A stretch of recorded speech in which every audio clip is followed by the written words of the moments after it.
Hi everybody, it's Ollie from GamesAlike, and today I've got the greatest list of games that you should be playing with your friends. Now this is a list of the best multiplayer games that I know that are just tons of fun when you add a friend into the equation. Now I've really tried to be diverse with this list and not add games like Call of Duty and Battlefield and ones you already know, so I'm really trying to mix it up and give you something fresh and new. Now before we get started, I just want to say I've got a link in the description to a free guide that will teach you how to get all the games in this list, plus any of your favourite games at up to 50%, but even more than that off. Now this is how I get all my games and how I've saved loads of money. So just click that link, type your email in, and I'll send you over the guide straight away. Now let's get cracking on with this list. The Forest. Okay, I had to start with this game. It is seriously one of my favorite games right now. You can play this game with a friend and trust me, it makes it about 50 times better. The Forest is a simple game. You crash land on a plane, you arrive to have these weird cannonballs that take your kid, and they will now come and try to attack you and capture you every single day from then on. They start at like 1 or 2, and every single day it seems that more and more come for you. Your job is to build a strong base. Now you can build special knife traps, different types of weird slingy traps that fly stuff and fly them up into trees, and you can also build your own personal rooms and like little things to keep you safe. And then you've got to go hunting and get food so you don't die, and make sure that you stay warm, and all these different little things that are really awesome. Now you can do all of this with a friend while trying to find your kid that these weird cannibals stole.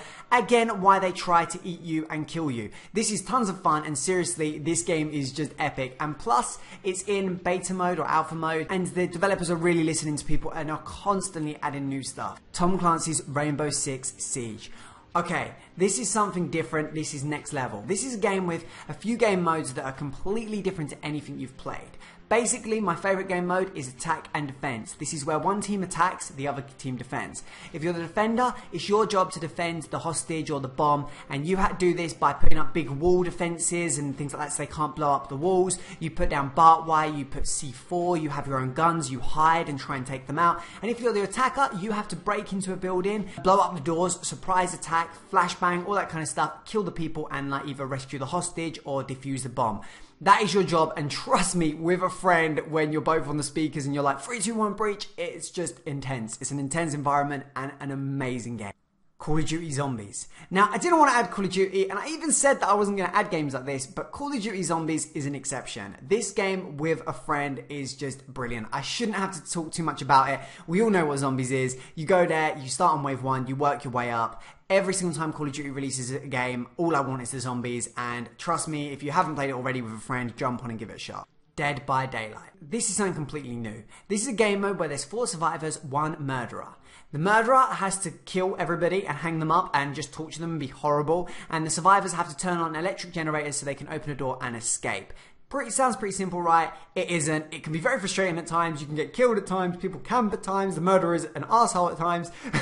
But when you play this with a group of friends, it becomes a much better game. Now, there is a few glitches here and there, but most of the glitches I've found have been with the online community and do not happen when you play with a group of friends, because you're all communicating, laughing and joking.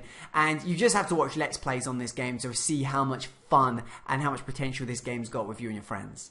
Rust. Rust is an indie game which basically chucks you straight into a world with loads of other real people, and your job is to build your own base, protect your shit, and go and loot. And what will happen is you'll join a game, you'll have arseholes come and murder you, or you'll join a game, build a base, and then have arseholes come and murder you and take your stuff. But it's extremely fun trying to build a base that kind of withstands them. And it's also really fun when you become a looter and you and your mate grab a few guns and go and just hunt and kill people and nick their stuff. That's the highlight of this game, and it is strangely excitable and enjoying. They didn't make any sense then. It's basically exciting and enjoyable. There you go. Garry's Mod. Yes, Garry's Mod had to be on this list, okay? I'm going to be straight with you. Garry's Mod is one of the best games of all time. I can say that, I'm happy to say it. It's still got a massively active community, and it's got hundreds of game modes. The only downside of this game is sometimes it takes 20 minutes to get into a bloody game, and that's frustrating. But once you're into a game, it is just exciting, fun, and amazing. And I've spent more time on this game than probably any game I've played ever. Apart from Grand Theft Auto, because I played like 1,000 hours in that game or something stupid. Left 4 Dead. Left 4 Dead is again another quite old game, but it's still got a great community. As I said, it's got a really actual strong online community, especially on PC. And if you pick this up with a friend, even if you've played it, oh my god, it just all comes back. The excitement, the challenges, everything. Now, my recommendation is get you and a friend grabbing this game, putting it on the hardest mode and seeing if you can complete it. I did that with a friend. We didn't actually, I don't think we did actually complete it, but we got really, really far, and it was some of the funnest gaming moments of my life. Killing Floor. Now, it's safe to say this right now, this has probably been one of, it's difficult. This list all has my favourite games, but Killing Floor probably is, again, one of my favourite games ever.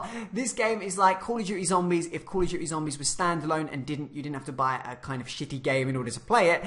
There's a lot more maps, there's a lot more weapons, there's a great leveling up system, and again, number 1 and number 2 have loads of people online still playing, and if you grab it with a friend, your job is to survive 10 rounds and kill the big boss at the end, and oh man, just brings back all them memories. It is just a top-notch game right here. Zombie killing extraordinaire kind of game. It's great. Next on the list is Orcs Must Die 2. Now, if you like tower defense and you like multiplayer games, this mixes the two together. Your job is to defend the main thing from orcs that want to kill it. You can set down traps, you can use your own weapons, you level up, you unlock more stuff. That's the idea of the game. There's loads of different levels that you kind of have to complete. They get harder as they go on. This is a great game to play alone and with a friend, but as I say, these games are all better with actual friends. Trust me, they just become, they're good and then they become next level. Now we're down to the final two. The next one is Payday Heist. Now this game is kind of similar to 6 Siege, but it's not got the online element. You just kind of, like 1 to 4 of you go, you break into a bank, you have to steal everything, you have to protect it from police, you have to make sure everything goes right, you take hostages, you use drills, you shoot cops, you try and hide, you use masks. It's just a really good bank robbing game, and if you like bank robbing games and you've got a friend that likes bank robbing games, put the two together, man. You just need to go and play this game. I say that a lot, you need to go and play it. And the last one is CSGO. Now, I had to add a Counter-Strike game. This is kind of like the new Call of Duty. It's got tons of hype around it. It's got a super annoying community that will call you a twat and an asshole multiple times in each game you go in. Maybe not a twat, because that's quite a selective word, but they will be horrible. But if you like FPS games, you were a fanboy maybe of Call of Duty, you will enjoy this game. Now, it is only for PC, I believe, or maybe for everything, I haven't even checked, but it is a great game.